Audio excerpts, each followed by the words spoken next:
Résilience, c'est le maître mot de cette 9e édition du Forum économique CGC Academy, ouverte ce 28 octobre à Abidjan. Dans un contexte encore marqué par la Covid-19, les entreprises et les États ont adopté cette posture pour continuer de survivre face à la crise. Cela s'est traduit par des mesures vigoureuses pour répondre à la situation du moment. L'État a pris un plan de soutien économique et financier de l'ordre de 1700 milliards, plus un plan de soutien sanitaire de près de 96 milliards de francs CFA. Alors le plan s'est décliné en soutien aux entreprises, en particulier au niveau fiscal, il y a eu différents allègements, différents reports de paiement, mais aussi d'appui direct à travers notamment des fonds de soutien au secteur privé, au secteur informel, des fonds de soutien, des fonds de solidarité également. Donc la crise a permis au Ghana de pouvoir améliorer la cohésion nationale, et cette réponse, j'allais dire excellente par rapport à la crise, a pu arriver parce qu'il y avait un leadership et un engagement donc depuis le président de la République, et cet engagement a incité les entreprises à elles-mêmes supporter l'État et à investir notamment dans une unité hospitalière pour répondre donc aux difficultés de prise en charge des populations.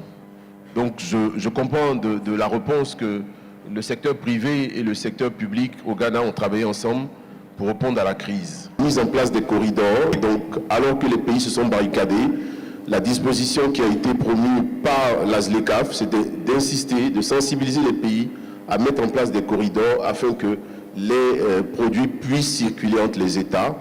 Deuxième aspect, c'est de travailler donc à une réduction des impôts, à une facilitation du transfert des produits qui étaient manufacturés dans certains États vers d'autres États en vue de lutter contre la crise. Les entreprises et États ont dû en effet s'adapter à la crise sanitaire liée au Covid-19. Mais d'autres crises, notamment humanitaires et sécuritaires, menacent leur existence.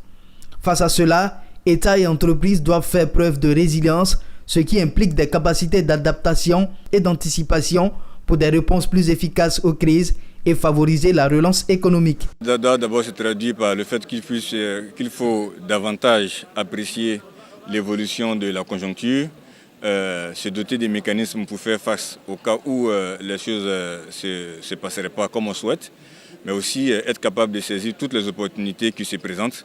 Vous voyez, quand il y a une flambée des prix au niveau du riz, au niveau du poisson, ça veut dire que les capacités de production interne doivent être renforcées. Pour éviter d'être déstructurés, les États et les entreprises doivent considérer les crises comme des opportunités à exploiter pour continuer de fonctionner.